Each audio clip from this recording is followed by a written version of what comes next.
አሰላሙ አሌይኩም ወራህመቱላሂ ወበረካቱ። ውድ የተከበራችሁ የቻናሌ ቤተሰቦች እንዴት ናችሁ? በያላችሁበት የአላህ ህዝነት ራህመት ከእናንተ ጋር ይሁን። ዛሬ ደግሞ በአዲስ ነገር በአዲስ ርዕስ መጥቻለሁ። የገባችሁ ሸር ላይክ አድርጉ ማለት ነው። አዲስ የሆናችሁ ቪዲዮ ምልክቱን በመጫን ቤተሰብ ሁኑ። ቤተሰብ የሆናችሁ ደግሞ በኮመንት አስተያየት ስጡኝ። አላህ ሱብሃነሁ ወተዓላ ሀገራችንን ሰላም ያደርግልን። ሀገር ሰላም ሲሆን ሁሉም ሰላም ይሆናል ማለት ነው። ዛሬ ደግሞ በወርቃማው የሰሃቢ ታሪክ ጀግናው ቢላል ሙአዚን ቢላል ላይ ክፍል 2ን ይዤ መጥቻለሁ ማለት ነው። ቢላል አልሐበሻ ክፍል 2 ሙአዚን ቢላል አልሐበሻ ክፍል 2 ይዤ መጥቻለሁ። በክፍል 1 የተቋረጠውን ጨርሼ ክፍል 2 ላይ ይዤ መጥቻለሁ ማለት ነው። ከዕለታት አንድ ቀን ቢላል ኢብኑ ረባህ የኢማን ብርሃን ፈነጠቀበት። ምርጫው ይፋ ማድረግ እንዳለበት ወሰነ። ወደ ነቢዩ ሙሐመድ ሰለላሁ ዐለይሂ ወሰለም በሄደም ለኢስላም ምድር ተሰማ። የበኒ ጂመህ መሪዎች በቁጣ ተወጠሩ። በተለይ አሳዳሪው የኢስላም ጠላት ሙያ ኢብኑ ኸላፍ ሀበሻውን ባሪያውን መስለው እንደ ታላቅ ነውርና ንቀት ቆጥሮታል። ለዚህም እንዲህ አለ፣ ይህ ኮብላይ ባሪያ በመስለሙ ፀሐይ ተመልሳ የምትጠልቅ አይመስለኝም ሲል ቁጭቱን ገለጸ። ቢላል ግን ለኢስላም ብቻ ሳይሆን ለመላው የሰው ዘር የሚያኮራ አቋም ከመውሰዱ ወደ ኋላ አላለም። አላህ የአንድ ሰው የቆዳ ቀለሙ መጥቆር ከፍተኛውን የኢማን ደረጃ ከማግኘት የሚያደርገው እንደማይሆን በቢላል ተምሳሌት አስተምረዋል። ይህን ይመስላል ከክፍል 1 የተቋረጠው። ክፍል 2 ቢላል ለዘመኑ ሰዎች ከእርሱ በኋላ ለመጣው ክፍል 2 ነው። ትውልድ እንዲሁም እምነት ለሚጋሩት ሆነ ለማይጋሩት ወገኖች ያስተማረው ትምህርት ቢኖር የህሊና ነፃነትና ሉዓላዊነት ምድርን የሞላ ንዋዊም ሆነ አሰቃቂ ቅጣት ሊበግረው እንደማይችል ነው። ቢላል እርቃኑን በትኩስና አሸዋማ መሬት ላይ እንዲንከባለልና ቋጥኝ ድንጋይም ደረቱ ላይ እንዲጫን ተደርጓል። ግን እምነቱ ሊቀይር አልፈቀደም። በተከታታይና በተደጋጋሚ ኢሰብአዊ ድርጊት ተፈጽሞበታል። የቁረይሽ ሹማምንት አንድ ባሪያ ሊያሳምኑና ወደ ቀድሞ እምነቱ ሲመልሱት ባለመቻላቸው ቁጭትና ኀፍረት ስለተሰማቸው ክብራቸውን ለመጠበቅ ሲሉ ቢላል ቢያንስ ስለ አመልክቶቹ ጥቂት በጎ ነገር እንዲናገር ጠየቅኩት። አሻፈረኝ አለ። ሕይወቱ ከስቃይ ምናልባትም ከሞት ለማዳን አመልክታቸው ከልቡ እንኳ ባይሆን ማመስገን በቂ ነበር። ታላቁ ቢላል ግን ከስጋዊ ሕመም መንፈሳዊ የበላይነት በመረጡት ለጠላቶቹ ጥያቄ ምላሽ ለመስጠት ፈቃደኛ አልሆነም። ይልቁንም በተደጋጋሚ አሃድ አሃድ በማለት የመለኮት አንድነት ያወጅ ነበር። ላንተ እና ኡዛ የተሰኙ ጣዖታትን እንዲያወሳ ያመለክታል። ይጠይቁታል። መልሱ ግን አሃድ አሃድ ነበር። እኛ የምንለው ደግመህ በል በማለት ይገረፉታል። ያረብ በምጸታዊ ቃል እናንተ የምትሉት ለመናገር ምላሴ አይችልም ይላቸዋል። ላንተና ኡዛዛ ጌታቸው ናቸው ካልክ አንተም እምነትህንም እንተዋቸዋለን። በእርግጥ እኛ ራሳችንን ስቃይ ተቀባዮች የሆነ ይመስላል። አንተን በማሰቃየት ደክመናል። ጭንቅላቱን በመነቅነቅ አሃድ አሃድ የሚል ምላሽ ከመስጠት ባሻገር እጅ አልሰጠም። ቢላል ቁረይሾችን ተስፋ አልቆረጡም። እናሰቃየው፣ እሱ የኛ ወገን ነው፣ እናቱም የኛ ደን ገጡር ነበረች።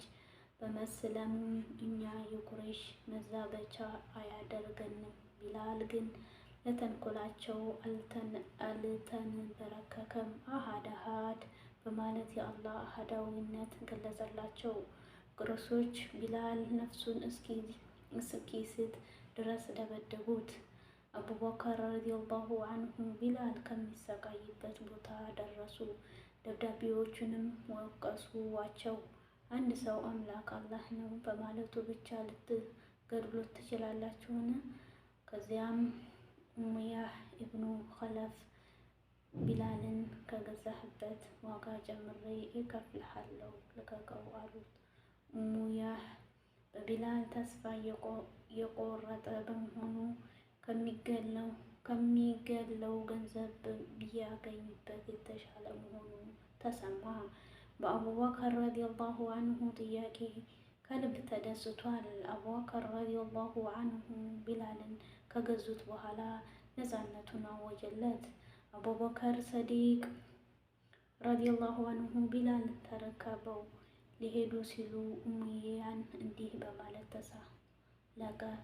በላት እና ኡዝዝ ምላለሁ፣ በአንድ ወቅት ወርቅ ካልሆነ አልገዛህም ብትለኝ እንኳ እሸጥልህ ነበር።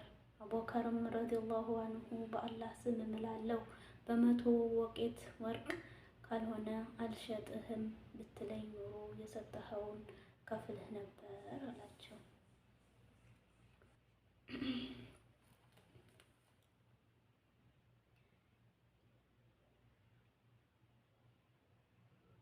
እከፍል ነበር አለ። አቡበከርም ረዲየላሁ አንሁ ቢላል ወደ መልእክተኛው ሰለላሁ ዐለይሂ ወሰለም በመውሰድ ነፃ መውጣቱን አበሰሯቸው። ትልቅ ደስታ ሆነ። ነቢዩ ሙሐመድ ሰለላሁ ዐለይሂ ወሰለም ወደ መዲና ከተሰደዱ በኋላ አዛን ማሰማት አስፈላጊ ሆኖ በተገኘበት ወቅት ይህን ተግባር እንዲፈጽም አንድ ሰው መምረጥ የግድ ሆነ። የዘር አድሎ የማያውቀው ኢስላም ቢላልን በሙአዚንነት መረጠ። በሙስሊሞች እና በቁረይሾች መካከል የነበረው ቅራኔ ወደ ወታደራዊ ፍጥጫ ተቀየረ። የቁረይሽ ሰራዊት ወደ መዲና ተመመ። በርካታ የቁረይሽ ሹማምንትም በጦርነቱ ተሳታፊ ለመሆኑ በሙሉ ልብ ተነስተዋል። ቢላል ላይ ኢሰብአዊ ድርጊት ሊፈጽም የነበረው ኡመያ ኢብኑ ኸለፍ ግን ከሀገሩ ለመውጣት ባለመፈለጉ ምክንያት ፈጥሮ ለመቅረት አስቦ ነበር። ጓደኛውና በቢላል ላይ እኩይ ድርጊት እንዲፈጽምም ሲያበረታታው የነበረው ዑቅበት ኢብኑ አቢ ሙዓይጥ የኡመያን በጦርነቱ ተሳታፊ ያለመሆን ሰማ። ሴቶች ጭስ የሚሞቁበትን ሸክላ በመውሰድም ወዳጆቹን በተሰበቡበት እንዲህ አለው፣ የዓልይ አባት ሆይ በዚህ ሸክላ ጭስ ሙቀበት፣ አንተ ሴት ነህ አለው። ኡሙ የሀፈለት ማቅ መልበሱን ስለተሰማው አንተም ሆነ ይዘህ የመጣኸውን ነገር አላህ ያጥፋችሁ በማለት ብስጭቱን ከገለጸ በኋላ ወደ ጦር ሜዳ ለመዝመት ዝግጅት ጀመረ። ክስተቱ አስገራሚ ነው። ሙቅበት ኢብኑ አብ ሙዓይጥ በቢላል እና ወገን ዘመድ በሌላቸው ሙስሊሞች ላይ ጥቃት እንዲፈጽምም የሚያበረታታ ሰው ነበር። ዛሬ ኡመያ ኢብኑ ኸልፍ ወደ በድር ጦርነት እንዲሄዱ አስገድዶታል።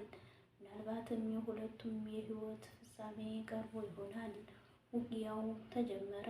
ሙስሊሞች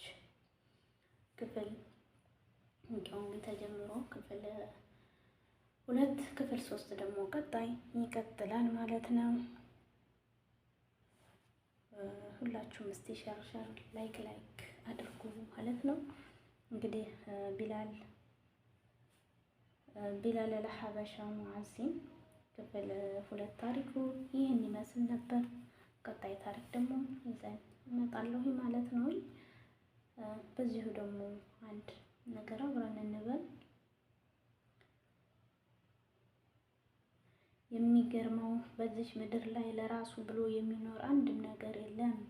ወንዝ የራሱ ውሃ አይጠጣም፣ ባህር የራሱ አሳ አይበላም፣ አትክልት የራሱ ፍሬ አይመገብም፣ ፀሐይ የራሷ ሙቀት አትሞቅም፣ ጨረቃ ለራሷ ብላ አትደምቅም፣ አበባ ለራሷ ሲል አትፈካም፣ ፍየል በጊቷ የያዘችውን ወተት አትጠጣም። ነገሮች አንዱ ለሌላኛው እገዛ ነው የተፈጠሩት፣ አንዱ ሌላው የጎደለውን ለመሙላት ነው የተገኙት። እኛም አንዳችን ለሌሎቻችን እንኑር፣ እንብላ፣ አንጠፋፋ፣ እንተጋገዝ። ሀሳብ የገባውን አዳምጠው፣ ያማከረህን መላ ስጠው፣ ይቅርታ የጠየከህ እለፈው፣ ችግርህ እርዳው። በዙሪያችን ያለ ነገሮች ሁሉ ይጠፋ፣ በመጨረሻም የሚቀረው የሰራነው መልካም ስራ ብቻ ነው። እውነት ነው። ሁላችንም ቢሆን መልካም ስራችን ነው እንጂ ሁሉም። እህቴ ወይ እምነትሽን ያዘሽ፣ ሂጃብሽን በአግባቡ ለበሰሽ አክብሪ። ሂጃብ ሸሪዓዊ በሚያዘው መልኩ ዘወትር ለብሶ ማክበር ነው እንጂ የሂጃብ ቀን የሚባል የተለየ ቀን የለውም። ሂጃብ ማለት የእስልምና በሴት ልጅ ግዴታ ያደረገባት ሙሉ አካሏን የምትሸፍንበት ሰፊ ልብስ እንጂ በዓመት አንዴ አናቷ ላይ ብጣሽ ሻሽ በጠምጥማ ቀን ላይት የምታከብረው ነገር አይደለም። ሂጃብ ማለት ሴት ልጅ እዚች ዓለም ላይ ከተለያዩ ባለጌዎች ሙሉ አካሏ የምትሸፍንበት፣ የተለያዩ ጨዋ ወንዶች ደግሞ እርቃኗ በመሄዱ እንዳይፈተኑ የምታደርግበት፣ ከፈጣሪዋ አላህ ዘንድ የታዘዘችው በህይወቷ ዘመኗ ሁሉ የማትለየው ልብስ ነው። እውነት ነው። በእውነት አሁን ሂጃብ ማለት ሸይጣንና የእስልምና ጠላቶች እንደሚፈልጉት የምትለብሰው ልብስ ሳይሆን የፈጠራት ፈጣሪዋ እንዲያዘዘላት ዘወትር የምትለብሰው ወደ ፈጣሪዋ የምትቀራረብበት የጽድቅ ልብስ ነው። ሂጃብሽ ዘወትር ሸሪዓዊ በሚፈልገው መልኩ በመልበስ አክብሪው።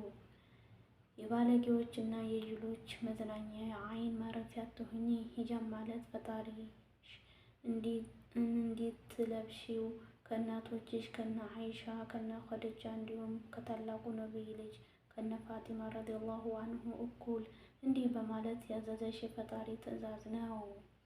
ያ አዩሀን ነቢዩ ቁል ለዘውጅከ ወቢናተከ ወበናቲከ ወኒሳእ አልሙእሚኒን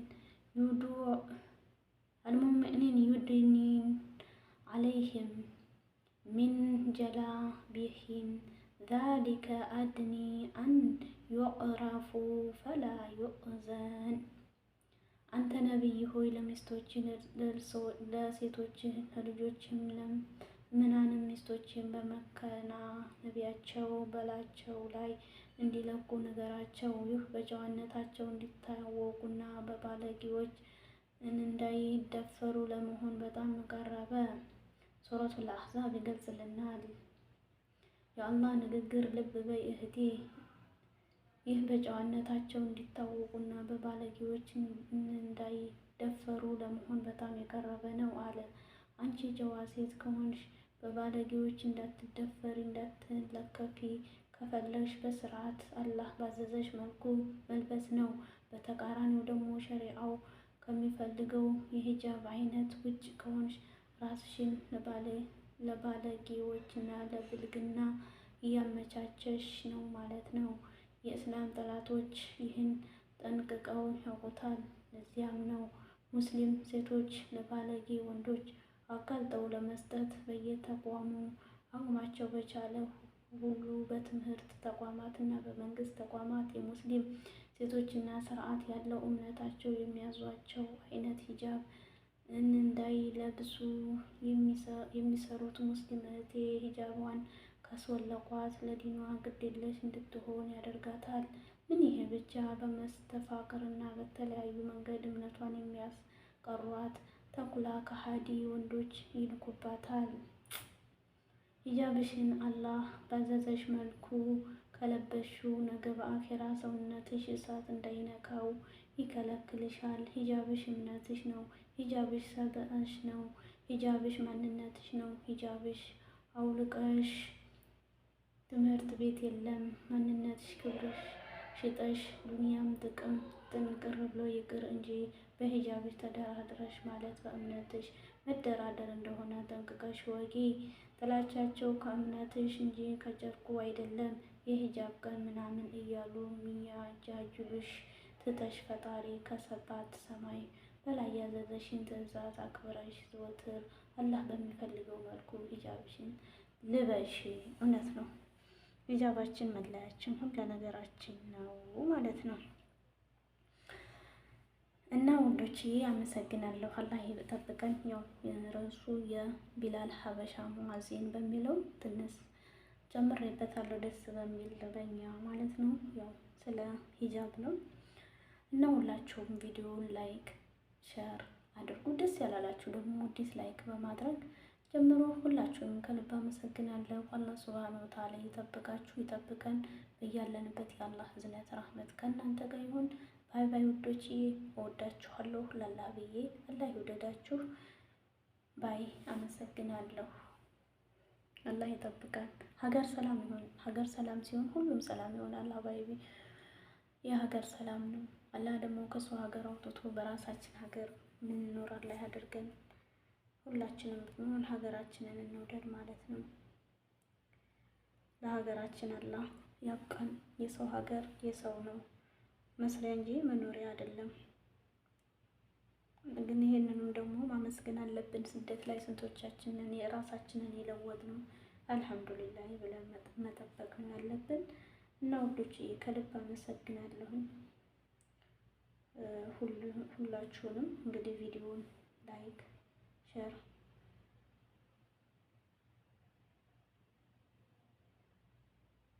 ሁላችሁም ሼር ላይክ አድርጉ።